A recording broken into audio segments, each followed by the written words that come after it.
Nurse 206 Community Nursing.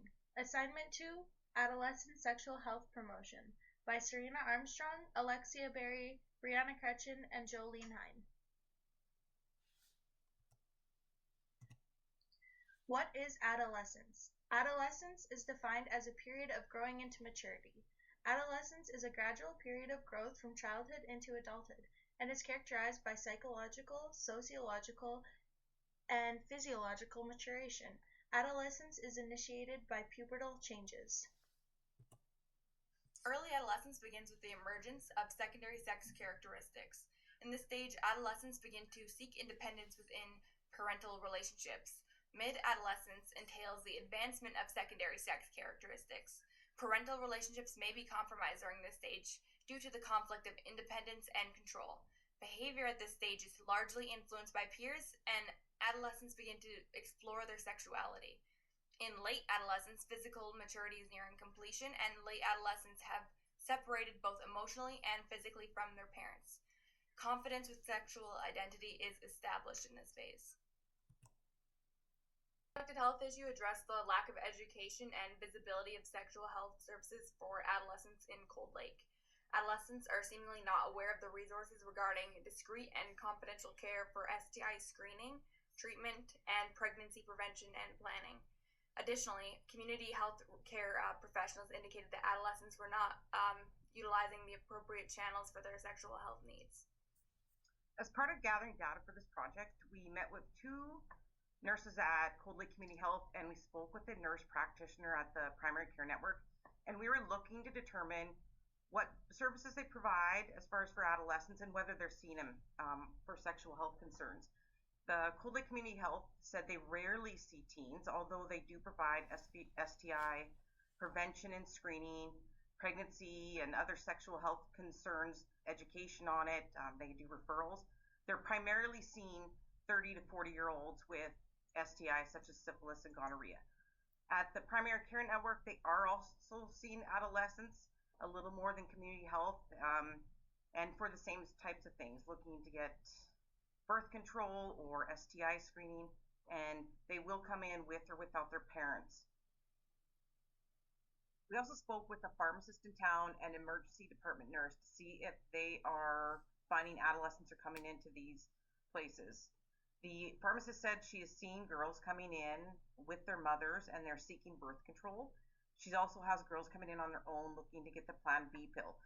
For both of these situations, she provides them sexual health education specifically to STI prevention, and with the Plan B pill, they are also prescribed birth control. The emergency department nurse said they're seeing large numbers of adolescents coming in for pregnancy, STI, or other sexual health concerns, and that the base cost of one of these visits is $500.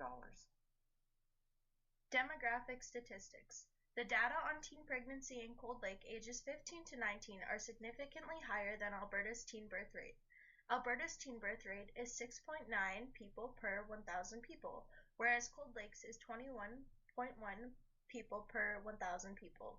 Table 6.1 shows that chlamydia is the leading sexually transmitted infection in Cold Lake, with 541.3 people out of 100,000 people from 2017 to 2020.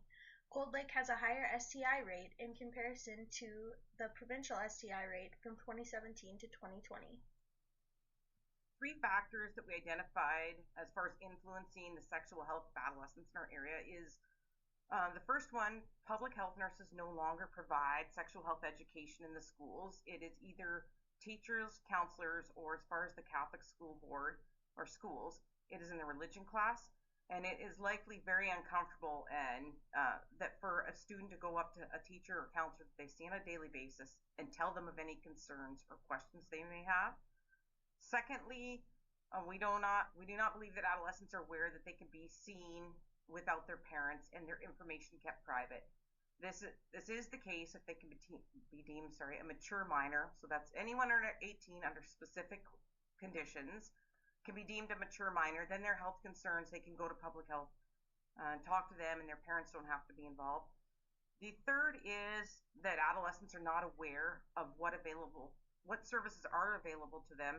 Perhaps they're not choosing to go to them, but when we were out and about at the schools or the energy center or other public places, we didn't see any posters or anything to, that would adolescent would see and say, oh, I can go to public health if I have concerns, or oh, I could go to the PCN clinic.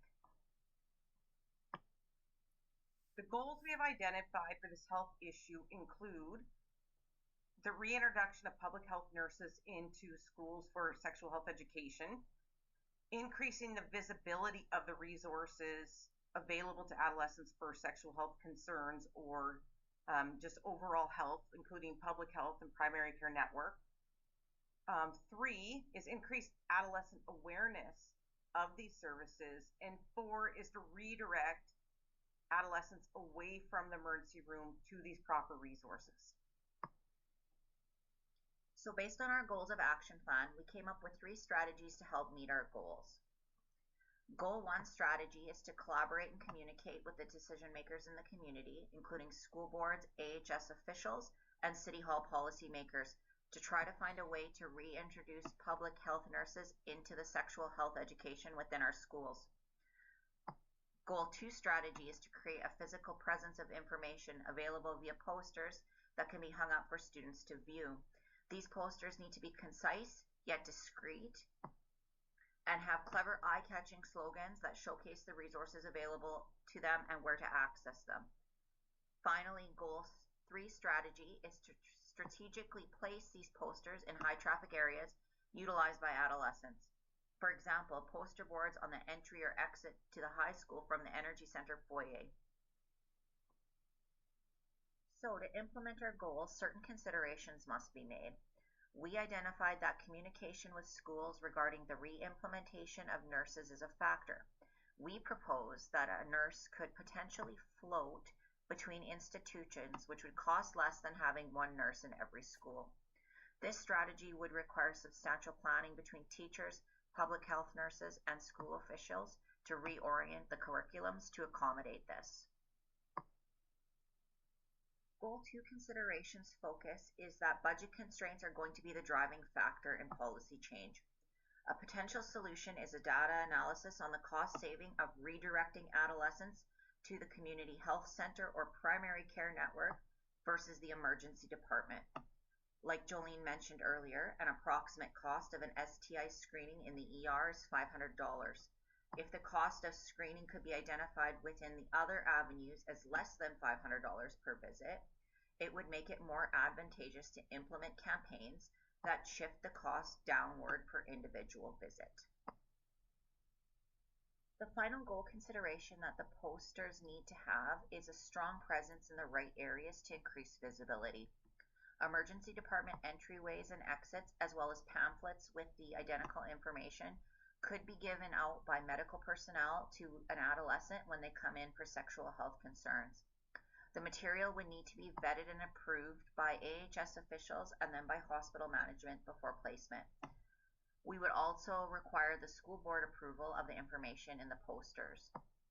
We identified that a QR code on the posters, as well as the info provided directly on the posters, could offer a discreet way for an adolescent to scan the information with their phone and pull up the website where they could privately scroll through the information provided at a later time. We looked into some research regarding our goal strategies, implementation, and considerations, and for the most part, it was discussed that positive health outcomes are directly related to adolescent patient education. They showed that many nurses were regarded as superior to teachers in sexual health-related issues, and thus we think that the education experience, as well as physical material on sexual health, should come from nursing bodies rather than schools. It was an overall consensus that the greatest challenge for nurses in giving adolescents better sexual health education is that communication amongst all entities involved and the trajectory of financial resources towards cutting back rather than increasing allocations creates constraints. All in all, more exploration onto how to capture each party's interest into nursing integration needs to be researched, and all of our goals deployed would need evaluation for their efficacy. On behalf of myself, Alexia Berry, Jolene Hine, and Serena Armstrong, we would like to thank you for watching our presentation as well as opening up the floor for any questions.